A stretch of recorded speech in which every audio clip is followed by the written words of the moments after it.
Kasi kailangan yung magkahiwalay sila. Ng date. Oo, kasi matapos yung isa, mag-renew ka na naman sa isa. So, mapapaikot mo na siya, mapapaikot yung puhunan mo. Okay. Huwag ka lang kukuha na, kunwari, yung sales mo lang sa isang araw, 3,000. Okay. Huwag ka lang kukuha ng lalagpas pa sa 3, kasi 10% lang 10% nito mo lang. doon. Oo. Di ba? Huwag ka lalagpas doon. Okay. Sa kita mo. Okay. Dito yung mga innovate your business. 6 reasons why you should start your own business. As much as possible, you apply.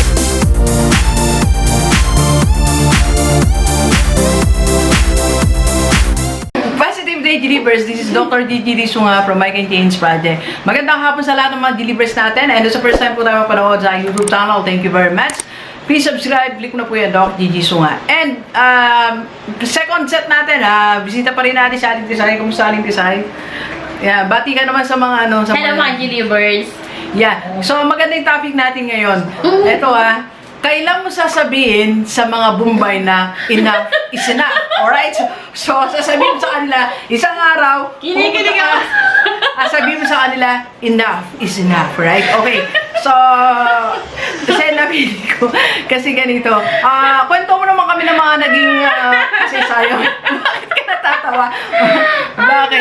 So, kasi ganito siya, hindi natin, wala tayong dinidiscriminate, ayaw natin, o bawal, o hindi siya pwede, not like that. Kasi, Sa totoong buhay lang tayo naman. oh, yeah. Yung tulong na nabibigay sa atin ng mga Bumbay at kailan naman natin dapat kontrolin ang sarili natin. Alam naman natin na yung mga small business owners natin umaasa rin sa mga Bumbay, okay? So, kwento mo kasi sa mga Bumbay, kapatid. Kasi nakabangan ka na, di ba? Sinabi mo sa mga Bumbay nung isang araw, enough is enough. Kasi meron pa rin na dumadaan sa isang motor, sabi, ikaw gusto pera? Paano ba tayo lagi Yung na? mga suke. Paano? Ikaw, Suke tayo. suki tayo, ikaw gusto pera. Ganun ba? Ay, injik pala yun. Ang sabi mo ganito, I don't need your money. Okay? Alright, so sige. Paano simula kapatid nung mga time na nung sa Bumbay? Nung sari-sari store pa lang tayo. Siyempre, sari-sari store lang. Hindi naman siya ganun kalaki yung income mo, no? Tapos may mga anak ka, ganun. Siyempre, mag-offer sa'yo na, kasi kalimitan talaga, yung mga sari-sari store, mga pwesto sa palengke, nalalapitan talaga ng Bumbayan. Yan, kayo po ang target ng mga Bumbay. Oo, yung mga pwesto sa palengke, sari-sari store, basta yung mga nakikita nila daily, yung ang income, target ng Bumbayan. Okay naman yung Bumbay, kasi, although malaki naman talaga yung interest niya, tapos wala siyang mga kailangan. Doon muna tayo doon sa okay siya kasi nadagdagan po na mo. Oo, tsaka wala silang kailangan na requirements. Hindi ka tulad pag nag-loan ka sa mga co-op, marami may kailangan mo pa ng ang tawag na, co-maker ba yun? Oo. So in other words, madali silang malapitan. Oo, tsaka i-offeran ka pa talaga nila kung magkano yung sila gusto pa yung lalapit, no? Tsaka kung magkano yung gusto mo. Actually, nung mga time na yun, 2 for daily. Ang pinabayad mo? Sa Bumbay. So, buti na buhay ka pa. Madami sila. Okay. Ilang Bumbay yun, ma'am? Minabot? 5 yata. 5. Okay, pakita ko lang sa yung computation ng 2-4, okay? Ganito po siya mga delivers. Unahin natin yung kagandahan ng Bumbay. Kung isa lang siguro pwede, no? Oo, isa-dalawa. Isa-dalawa.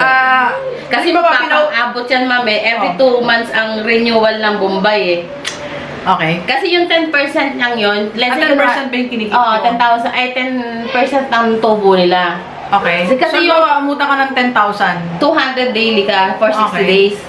Alright. Kasi yung 200, yung interest nila, kikitain mo yun Kikitain mo yun talaga sa sari-sari store mo. Kaya kung kunwari, kung dalawa sila, magkahiwalay sila ng date, maganda siya, oo. Kasi mapapaikot mo mabuti yung pera. Ang nangyari kasi sa akin, madami na sila. Dumami sila? Oo, nahihirapan na ako silang kontrolin. Ba't naman di ka nangutang sa akin? Hindi naman ako nagsasalita kasi. Ba't naman umabot ka sa mga Bumbay? Ang yaman ni nanay. Okay, so kung isa lang siya, Isa-dalawa. Mas maganda talaga yung dalawa. Okay. Kasi, 4,000 yun, 400 yun. Oo. Kasi kailangan yung magkahiwalay sila. Ng date. Oo, kasi matapos yung isa, mag-renew ka na naman sa isa. So, mapapaikot mo na siya, mapapaikot yung puhunan mo. Okay. Huwag ka lang kukuha na, kunwari yung sales mo lang sa isang araw, 3,000. Okay. Huwag ka lang kukuha ng lalagpas pa sa 3, kasi 10% lang 10% nito mo lang. nun. Oo. Di ba? Huwag ka lalagpas doon. Okay. Sa kita mo. Okay. So, una, ganito. Sa lahat ng mga negosyante, kung may sari-sari store ka, sari-sari store o sa palengke. Siguro sa palengke pwede magbayad ka ng 400 eh. Oo. Kasi kaya naman kita Malaki talaga. Makakatulong naman talaga yung Bumbay sa'yo. Oo. Pero kung sa sari-sari store, I don't advise. Kasi ganito siya, ako personal ko lang to kapatid ha. Kung magbabayad ka ng 200 mula sa sari-sari store, Oo. ang 200 bago mo kitain sa sari-sari store, you need a sales of 2,000. Kasi 10% lang ang income mo. So, ibig sabihin, nagpagod ka para lang sa Bumbay. At least na iraos niya yung pangangailangan Okay. mo. So, pero yung kita mo, Oo. kung isa kang wise na negosyante, pero medyo talo tayo doon. Okay? So, or siguro, maglagay ka ng mga ibang items. Huwag yung puro sari-sari. Alam ba, nangutang ka sa Bumbay, maglagay ka ng merienda, tanghali, ulam, ibang items. Oo, di ba Parang dati ginawa mo- may merenda ako noon? Oo, di ba? Pagdagdag puhunan kasi huwag kang uutang sa Bombay na pambili mo ng kung ano-ano. Kaya Pang-bargain. paumutang ka sa Bombay, Okay. dagdag puhunan mo siya sa ibang negosyo mo. Alright. So, una, ayun, namamanage mo dapat ang payment. So, pangalawa, pag nangutang ka sa Bombay, yung, let's say, magkano nga ba? 10,000? 10,000. 10,000, may iba kang ibebenta sa negosyo mo, sa sari-sari store mo, o sa palengke. Dapat kumita yon ng may 200 a day para hindi lang napupunta sa kanya. Okay? So, at least ang kita mo doon 300, pero 200 kay Bombay. So, yun yung, dapat ganito. Una, marunong ka dapat mag-compute. Compute mo yung kikitain mo, tsaka doon sa... Tsaka, pag lumapit sila, huwag kang kumuha ako, naging problema sa akin, ma'am. Naging, ako doon, yung... Kasi yan, nandyan na. Oo, bawat lumapit, sige, bigay ka lang, bigay. Kuha naman ako ng kuha. Hindi ko na namalayan na gano'n na pa siya kalaki. Okay, so yung part 1, ito ngayon. So, medyo nahumaling siya na yung sa Bumbay. So, umabot na... Limang Bumbay ang inibig niya, okay? So, that's 2,400 ang nakukuha sa'yo daily. Daily. Okay, pala nung mga panahon na yun, tulala ka, no? Pag dumadaan ako, pumapasok pa ako na sa Asia eh. Yung mga anak niya po gumagapang na. Hindi lang po. Pagkapang na lang. Kaya yung iba, sabi nila, nagagalit sila sa Bombay. Hindi ka naman nila pipilitin kung ayaw mo. Ba't ka nagagalit sa kanila? Ito, tinutulungan ka lang naman nila. Alright. Okay, so... Ang advice natin doon ay isa ng dalawa pwede. Magkaroon ka ng other items na binibenta. O, tingin naman natin, ang part 2 natin, ang pagbangon yan. So, paano naman tayo nakabangon, kapatid? Paano mo natapos yung 2,400? Magkano na-contribute ni nanay doon? Siguro yung iba sweldo ko na ba? Alam mo, hindi lang sa Bombay yun ma'am. Marami pa akong ibang loan. Okay. So, yun na nga. Shout out. Oh, di ba, ito para lesson sa atin lahat, sa mga delivers natin. Na, yun nga, kasi nga malapit sa inyo, so tayo naman tanggap na tanggap. So, tingnan natin paano ba yung pagbangon mo, kapatid. Hindi lang lahat Bombay yun, no? Iba-iba pa. Pero total of 2,400 pesos. Hindi, iba pa ba yun? May iba pa yun. So, magkano yung kailangan produce? 3,000? Iba pa yun, iba pa yun. Marami pa. Okay. So, paano ka naman Huwag nakabang? natin ilatahala lahat na. Hindi, okay yan eh. May experience eh. Paano ka nag-bounce back? Kasi tinaw naman eh. Dahil mong ginto. Siguro naman, di ka naman magiginto na marami ka pa rin utang, di ba? Oh, shout out, wala. Wala na. Clear ka na lahat sa Bombay. So sabi mo sa kanila, enough is enough. Para sa si nanay, lumapit yung Bombay, inaalok nila ako ulit. Ayoko na. Sabi niya, ate, gusto mo pera? Ganun ang tanong nila. Gusto mo pera? Ano, Bombay na. Medyo nag-anong tenga ko na parang gusto ko na lang Okay, so paano yung pagbangon ng kapatid? So nung nag-divert ka na sa ibang business? Oo, tsaka inisip mo, magmuni-muni ka rin. Kung magkano yung pumapasok sa'yo. At kung ano compute, no? Kung ano yung lumalabas sa'yo. Compute ng magkano yung... Tapos unahin mo yung naging interest na mas malaki. Okay. Sa pagbayad ng utang. Okay, so kasi una-una kailangan bayaran yan, okay? Kung hindi, pag hindi binayaran mga Bombay, anong ginagawa nila? Wala, pero pabayaan ka na nila, pero matawag ka sa karma. Okay. Kasi hindi ka naman nila wala silang gagawin hindi sila sa'yo. naggaganon, no? Mababait din na sila. Babayaan lang nila kung hindi ka magbabayad. Kaya syempre, inutang mo yun. Ginamit mo yun, pinakinabangan mo yun. Okay. So, kailangan bayaran. So, inuna mo muna, priority mo yung Mga Bombay, yung malalaking interest. So, ilang buwan yung pagbabayad mo na yun?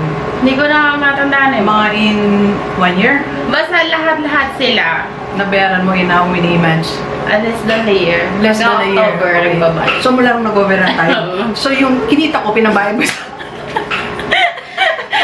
So, yung share ko na, pinabayad yan sa... Anong tingin na? Overan. Okay. Kaya pala ganun lang porsyento ko, Mario Jose. Okay, anyway, so, nag-ship ka na, yung binag-usapan natin kanina, change ng game plan.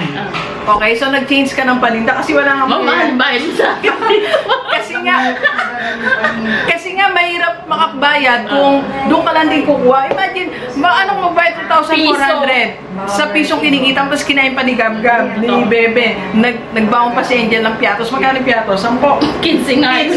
Tapos kukunin na mga tapos kinuha na 13 pesos. So, ibig sabihin, so, nag-change tayo ng game. Nag-change ng Kaya game. malaking naging opportunity dun sa kay Ma'am Isabel yung pinasok niya yung talaga. So, that's unti-unti nagbayad ka na. So, At ngayon, nagbayad. raos na tayo kapatid. Tapos Congratulations, okay? Ako talaga yung mga kumakain lahat.